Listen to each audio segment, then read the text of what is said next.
La Linterna. Expósito. COPE. Estar informado. Dios mío. Vea cómo quedó esto todo, Pereira.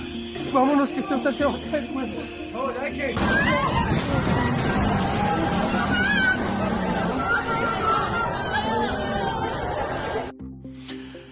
9 de la noche, 8 en Canarias, 2 de la tarde en Colombia. Un país en el que apenas se ha podido descansar a causa de un terremoto de 7,4 grados que de momento deja 240 fallecidos según los medios locales. Aquí empieza a haber un pequeño salto, porque el presidente colombiano de la Espriella rebaja esa cifra hasta los 181. Además, habría más de 2.500 personas entre heridas y desaparecidas. Sobre los españoles en Colombia, el ministro José Manuel Álvarez ha cuantificado en 164 los que se encontrarían en paradero desconocido tras el terremoto. De momento, no hay constancia ni de fallecidos ni de heridos.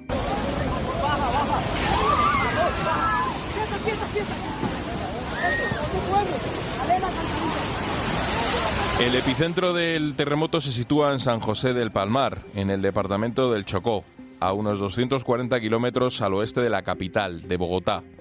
Durante algo más de 1 minuto y medio, la tierra estuvo temblando en ciudades como Cali, Pereira, Manizales o Popayán, aunque también se dejó sentir incluso en Venezuela, Panamá o Ecuador. En estos países, las vibraciones en la zona fronteriza duraron entre 40 segundos y 1 minuto. El día después en Colombia está siendo una auténtica pesadilla para los ciudadanos afectados por el terremoto, aunque algunos de ellos ya estaban advertidos de lo que podría suceder. Mira, escucha a Sandra Ospina, enfermera en Cali, en Herrera en COPE. Habíamos hecho un simulacro, pues como estábamos alerta por lo sucedido en Venezuela. Afortunadamente, pues logramos evacuar los pacientes de la torre y no se sufrió pues ningún daño en ellos, pero sí fueron muchos momentos de pánico, de desorientación. Aunque el terremoto tenga una magnitud parecida a los que se registraron en Venezuela, no tienen relación, no hay relación entre ambos, porque Colombia está en un origen tectónico distinto. A pesar de ello, el desastre aún no se ha podido cuantificar y los equipos de rescate siguen buscando a gente debajo de los escombros, con medios que, como asegura Sandra, son insuficientes. Hay muchísimas personas atrapadas bajo los escombros. Hacen falta manos para ayudar a evacuar, a sacar todos estos escombros y poder liberar a las personas que aún están atrapadas. En estas tareas de rescate se centra el trabajo del gobierno colombiano, bajo el mando de Abelardo de la Espriella. De hecho, tomó posesión el pasado sábado. El recién elegido presidente asegura desde Cali que su prioridad son las familias afectadas y las personas que siguen desaparecidas.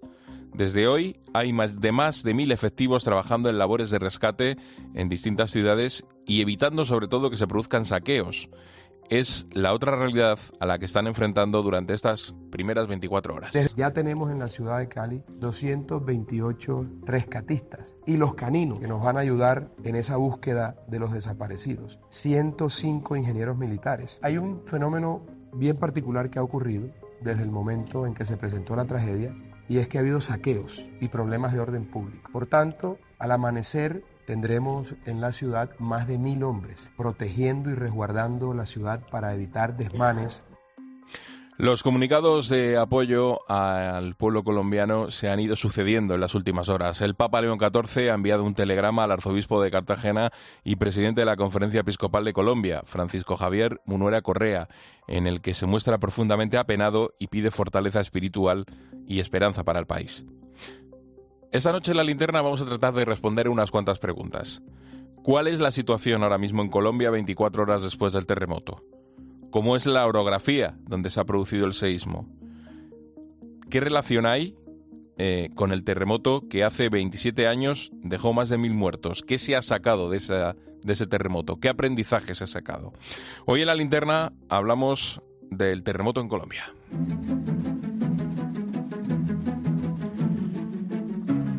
24 horas después, los problemas de luz, gas o la propia conexión a Internet cada vez son más evidentes. Una situación que ya nos contaba en esta linterna el periodista colombiano Ricardo Gutiérrez. Realmente hay daños en la infraestructura, hay muchos edificios con daños estructurales. Tenemos problemas en este momento con los servicios de gas, de agua, en algunas zonas de energía eléctrica y también con el Internet. Pues la situación es compleja en la ciudad, pero hay otros departamentos y otras ciudades de Colombia donde la situación es más compleja. Ese era el testimonio que nos dejaba Ricardo prácticamente 3 horas después de que la tierra temblara en Manizales. Esta noche, 24 horas después, quiero saludarle de nuevo en esta linterna.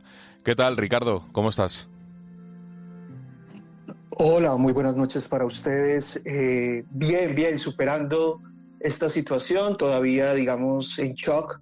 Han pasado un poco más de 24 horas de un movimiento telúrico inmenso que pensábamos que nunca iba a acabar y que ha dejado al país, a buena parte del país, en una situación bastante compleja.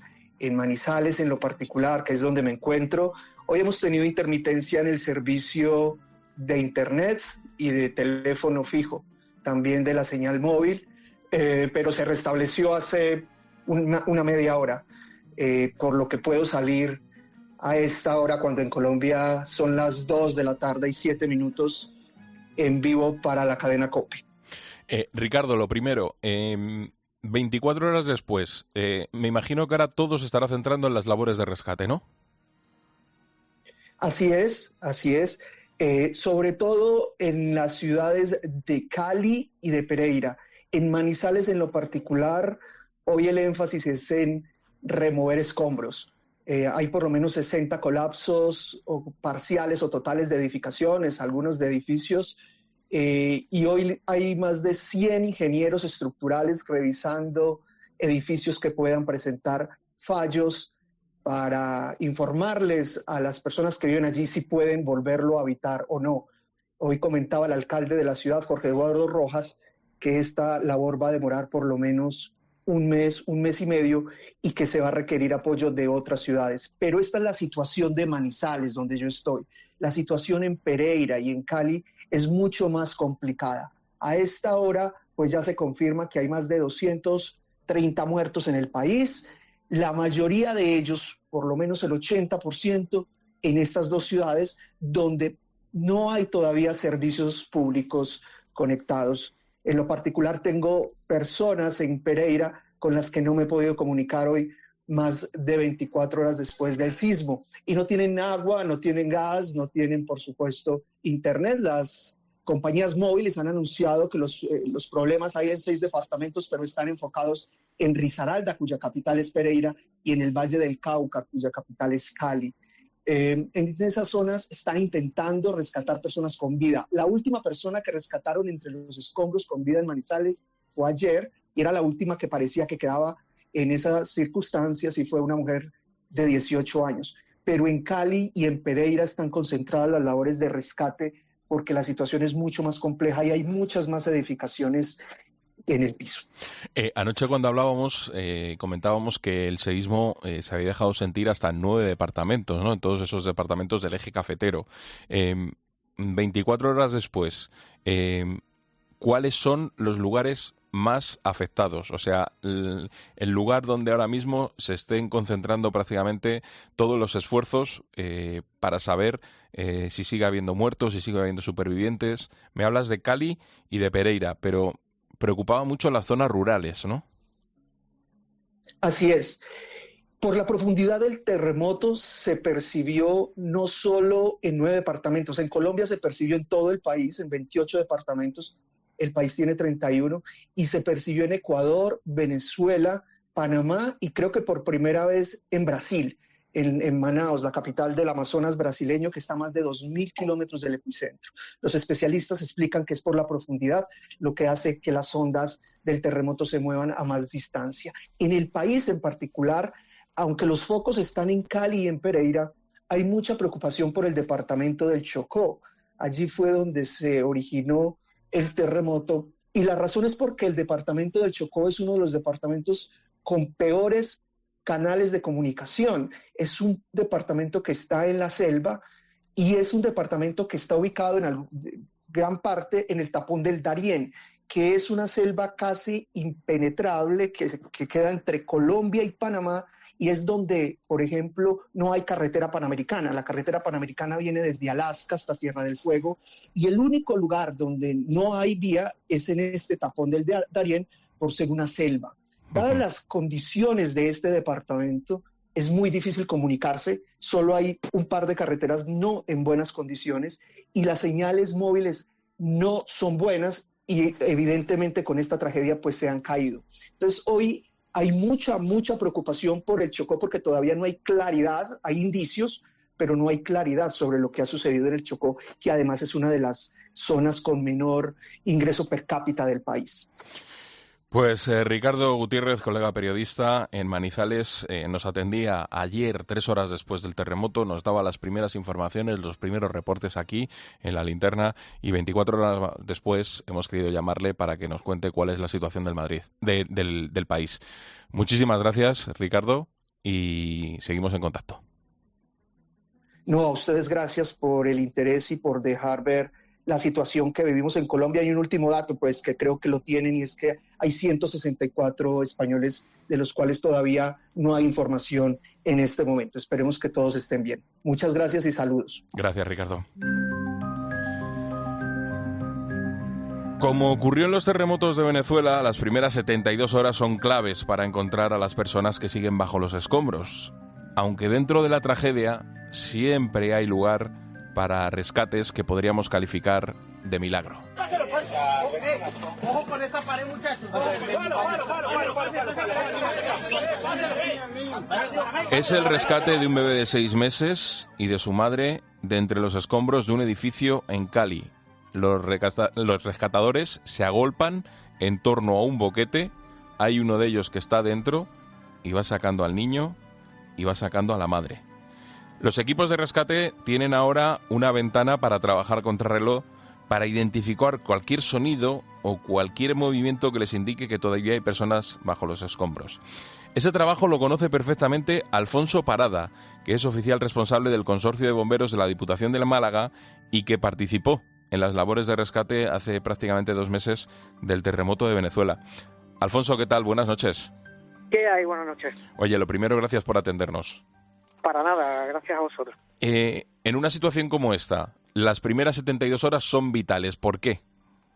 Bueno, porque son las horas en las que estadísticamente hay un porcentaje mucho mayor, de en torno al entre el 80 y el 90% de encontrar gente con vida, debido a la capacidad de soportar la falta de alimento y sobre todo la falta de hidratación. Cuando vosotros llegáis allí a una situación como esta, ¿qué es lo que hacéis? ¿Qué necesitáis? ¿Cómo trabajáis en la zona? ¿Qué pasos son los que dais? A ver, hay varias formas de trabajar. Nosotros, por ejemplo, refiriéndonos al último siniestro, desgraciadamente en Venezuela, que hemos estado, funcionamos equipos pequeños o con el objetivo de localizar gente con vida. ¿Cómo? Pues utilizando, por ejemplo, teníamos 3 equipos, un equipo que funcionaba con aparatos como geófonos, que son sensores sísmicos y acústicos que detectan de manera muy efectiva el más mínimo ruido, vibración, movimiento.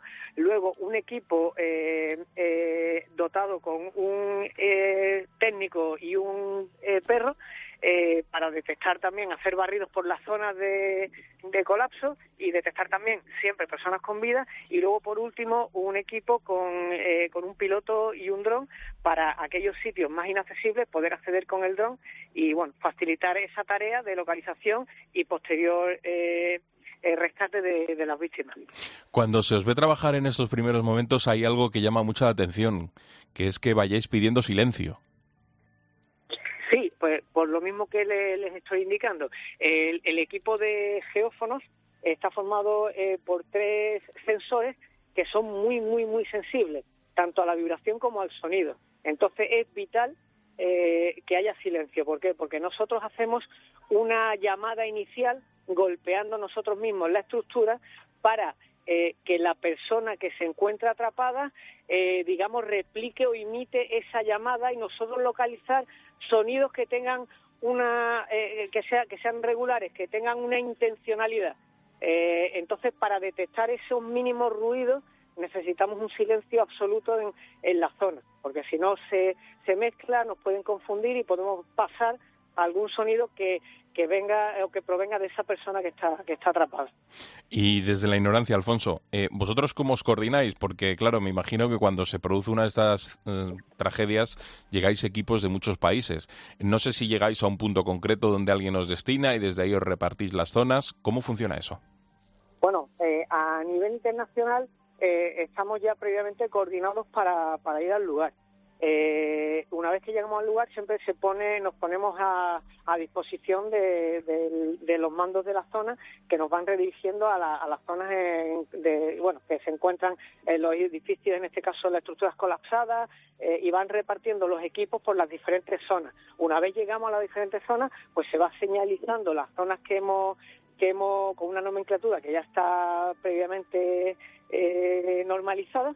Se van señalando las zonas de edificios colapsados y se va indicando lo que se ha encontrado, si se ha rescatado gente o personas con vida, si desgraciadamente hemos localizado gente fallecida, etcétera, etcétera.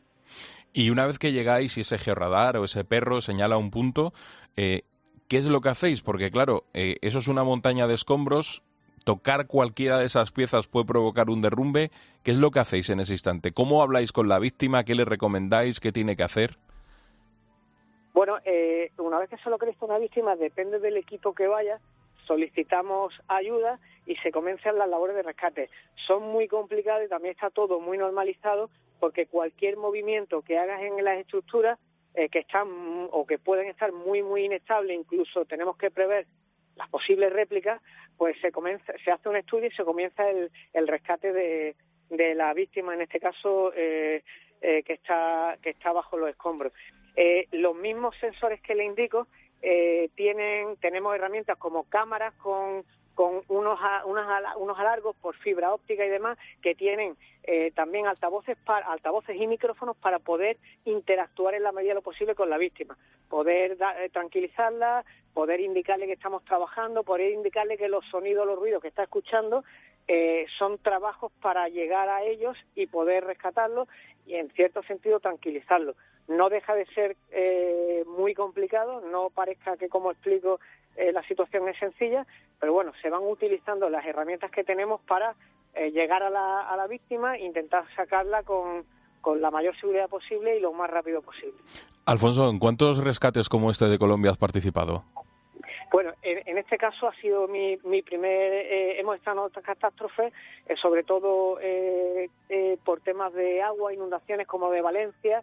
En este caso ha sido mi primera intervención y bueno, ha sido una situación dramática en todos los aspectos, ¿no? En la que se aprende mucho y también se viene con una carga emocional bastante importante. ¿¿Recuerdas tu primer rescate en Venezuela? Bueno, no tuvimos la suerte, el colapso de todas las estructuras, entiendo que por la edificación, eso sería digno de estudio, no ha permitido que podamos encontrar personas con vida.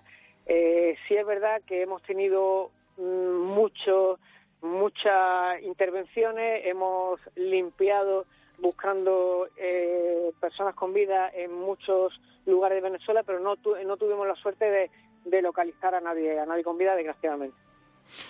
Pues Alfonso Parada, oficial responsable del Consorcio de Bomberos de la Diputación de Málaga, que participó en las labores de rescate en el terremoto de Venezuela. Muchísimas gracias por atender la llamada de La Linterna. Sí, muy bien, muchas gracias, buenas noches. Decía Alfonso que, hablando de las edificaciones, que pueden ser dignos de estudio. Bueno, fíjate, la zona cafetera es una zona con actividad sísmica y de hecho en el año 99 un terremoto de 6,2 grados sacudió varias regiones y murieron casi 1.200 personas. Tras aquel terremoto, lo que se cambió es la ley y la manera de construir. Se exigieron que se adaptaran esas edificaciones a un sistema antiterremotos.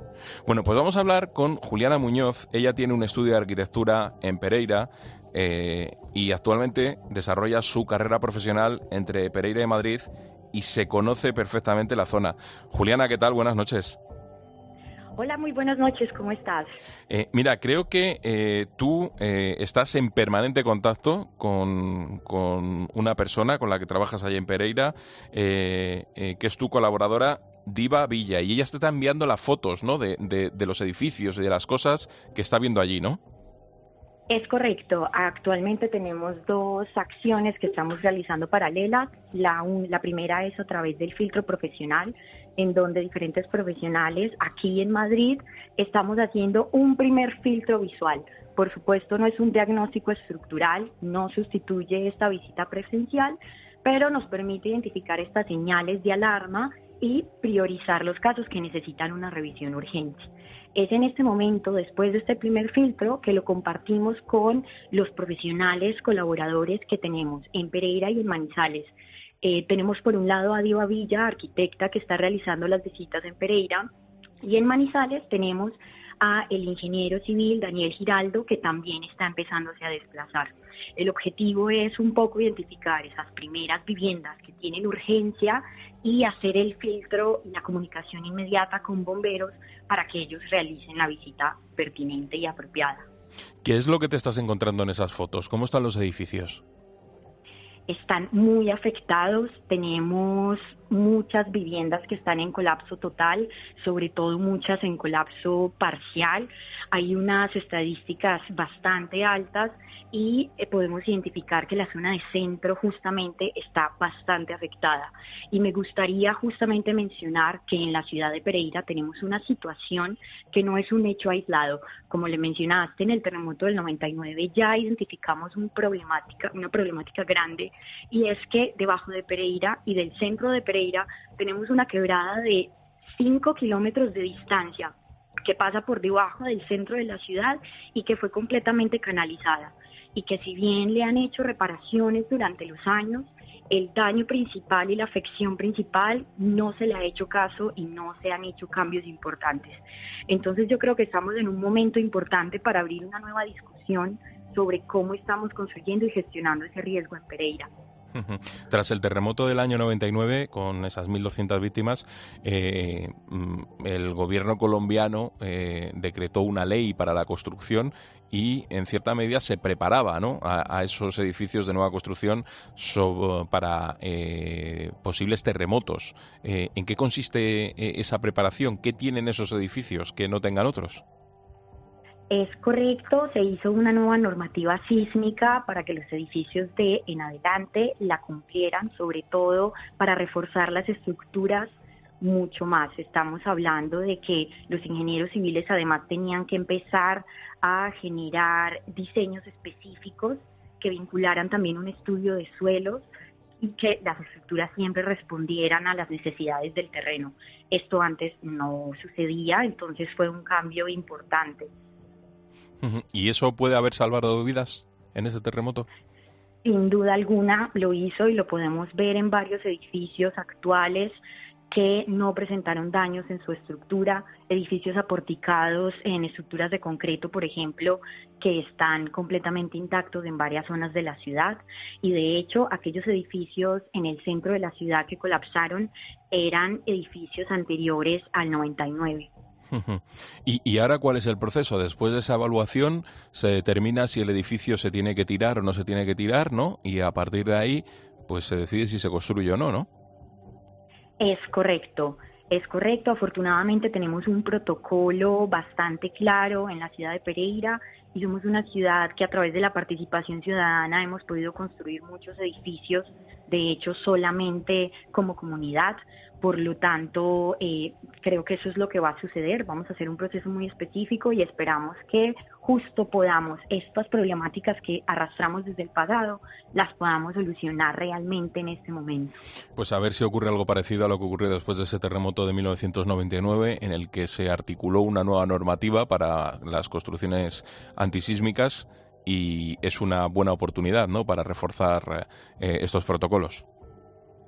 Es correcto, y yo creo que la ayuda que todos podemos brindar también es muy prioritaria. Actualmente estamos ayudando también a muchas personas que se encuentran en España y no se han podido comunicar con sus familias en Pereira, ya que la señal es bastante mala y precaria, y hemos podido visitar las viviendas de sus familiares, confirmarles los estados de sus casas y un poco una comunicación inicial con sus familiares.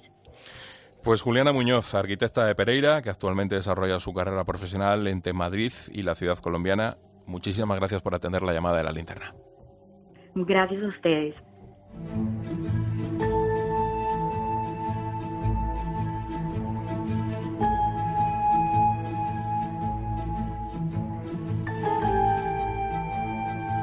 Son horas claves después de ese seísmo que sacudía Colombia. Se está haciendo un balance provisional de daños. En paralelo, muchos ciudadanos temen que a lo largo de las horas se produzcan nuevas réplicas que hagan temblar la tierra de nuevo. Nos lo contaba Sandra en Herrera en COPE. No hemos podido conciliar el sueño, estamos muy temerosos de que hayan réplicas, pues las viviendas y edificios tuvieron daños, grietas, entonces no nos sentimos seguros. Tenemos mucho temor de que pueda pasar algo pues más grave. La verdad pues estamos como en pánico. José Miguel Azañón es catedrático de Geodinámica en la Universidad de Granada y tiene la amabilidad de atendernos. José Miguel, ¿qué tal? Buenas noches. Buenas noches. Lo primero, esta zona donde se ha producido este terremoto, este eje cafetero, es una zona sísmica, ¿no? Sí, claro. Es una zona de sismicidad alta, puesto que es una zona de colisión de dos placas, la placa sudamericana y la placa pacífica, y concretamente donde se ha producido hay una pequeña placa, la placa de Nazca, y la sismicidad es importante. Desde el desconocimiento, estamos hablando de un terremoto cuya profundidad está a 107 kilómetros, pero nos dicen que duró prácticamente 2 minutos y que fue de menos a más. Sí, efectivamente. Este tipo de proceso ahí en una zona relativamente profunda, comparativamente con el terremoto que ocurrió en Venezuela, son en el contacto entre una placa oceánica que está introduciéndose debajo de Sudamérica, y realmente es el patrón normal en estos terremotos.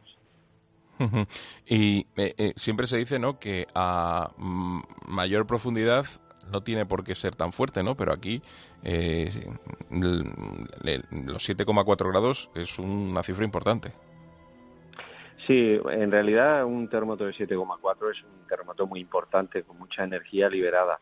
Y la prueba es que se ha sentido en toda Sudamérica, de norte a sur. Yo creo que lo ha sentido todos los países de ese cinturón.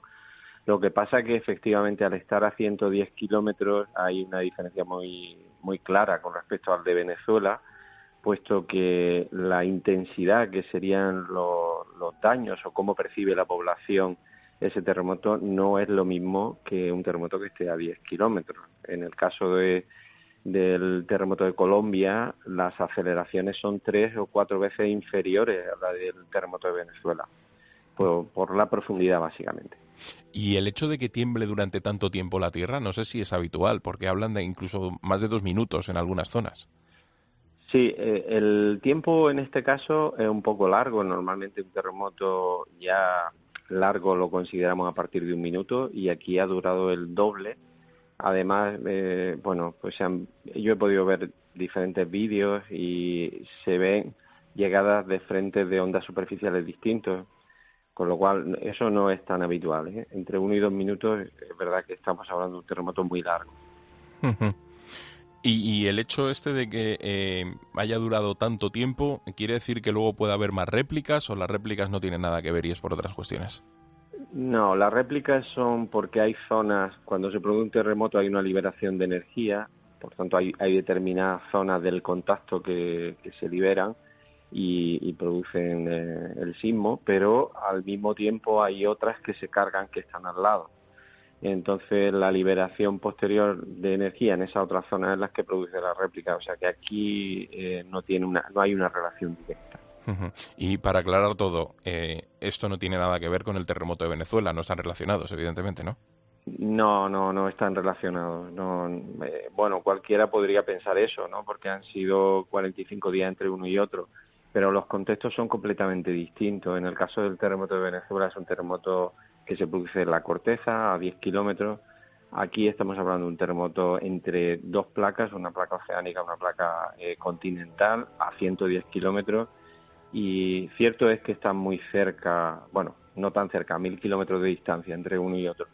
Pero no, en principio no podemos decir desde el punto de vista científico que haya una relación. La última vez que hablamos, que fue por el terremoto de Granada de hace unas semanas, una de las cosas que concluimos, pudiendo charlar contigo, es que esto no se puede evitar. Es decir, la tierra tiembla y no hay señales previas que puedan decir, pues va a temblar aquí o va a temblar acá, ¿no? Sí, exactamente. Yo creo que escuchaba la entrevista previa en el que la arquitecta decía pues que las construcciones más antiguas han sido las más dañadas, y eso es así, ya lo sabemos.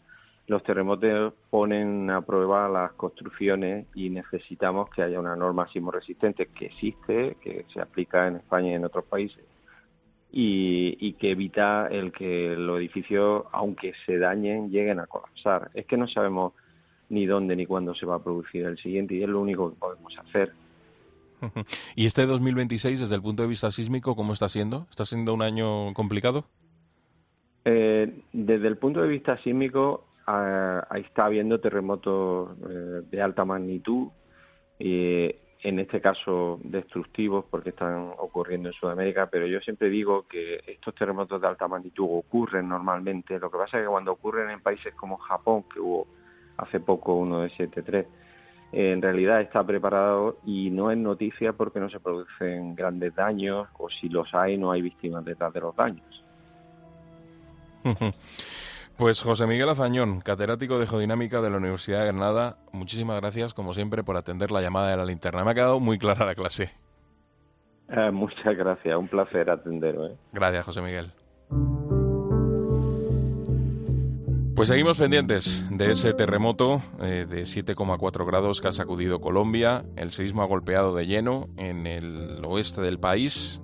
A esta hora deja 240 muertos, según medios locales, más de 2.500 heridos y desaparecidos.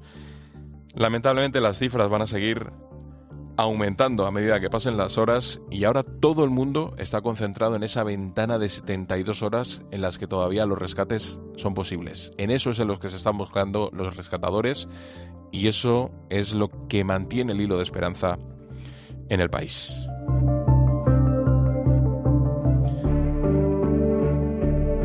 Y el lazo al tema del día de la linterna, pues lo pone él, lo pone Luis del Val. Hola Luis, buenas noches. Hola Rubén Corral, buenas noches. De vez en cuando, el interior del planeta, una enorme bola de fuego situada a 3.500 kilómetros de profundidad, se estremece. Y ese leve movimiento llega hasta las placas tectónicas y la superficie de la Tierra sufre un temblor tan imprevisible como irremediable que causa muertes, y paradójicamente eso demuestra que el planeta está vivo. Porque cuando no haya terremotos, ni volcanes, ni tsunamis, será porque el núcleo se habrá apagado y el planeta se habrá transformado en una roca fría, donde no existirá ningún tipo de vida, ya que desaparecerá la carga magnética, el agua de los océanos se evaporará y las temperaturas en la superficie oscilarán entre los 20 grados y los 60 grados bajo cero. Claro que para eso queda, pues no sé, transcurrirán decenas de miles de millones de años. Tengo un compañero bogotano, Santiago Melo, un cachaco, como dicen allá, y me ha confirmado que su familia está bien. Y también me ha comentado que cuando vivía allí, un par de veces al año, en universidades, oficinas, fábricas, escuelas o naves, se lleva a cabo un simulacro de alarma para recordar a todos lo que puede suceder y que estén entrenados. Griegos y romanos interpretaban seísmos y maremotos como muestras del enfado de los dioses, avisos de que algo se estaba haciendo mal. Los maremotos se atribuían a Poseidón, Neptuno, y hubo una ciudad del Peloponeso, Elike, que fue engullida por una enorme ola y desapareció totalmente unos 400 años antes del nacimiento de Jesús. Cuando la naturaleza es fiel a sí misma, y es fiel tanto cuando nos regala la lluvia mansa que nos permite vivir, como cuando nos azota con la inundación, siempre nos sorprende en la desmesura y nos convierte en seres insignificantes y frágiles, es decir, nos devuelve a la realidad de la que nos olvidamos con frecuencia. Esas montañas altas y esos abismos inundados por las aguas se hicieron con terremotos. Esa suave colina fue hace cientos de años un risco escarpado que el viento y la lluvia han redondeado y le arrebataron las broncas aristas. Lo peor de esta vuelta a la realidad es que se hace con la terrible pedagogía de la catástrofe, de la destrucción y de la muerte. Y ese edificio que tanto costó levantar se viene abajo como una mota minúscula sobre la piel de un perro tras un levísimo estremecimiento de la piel. Gracias, Luis. Hasta mañana, Rubén. Un abrazo.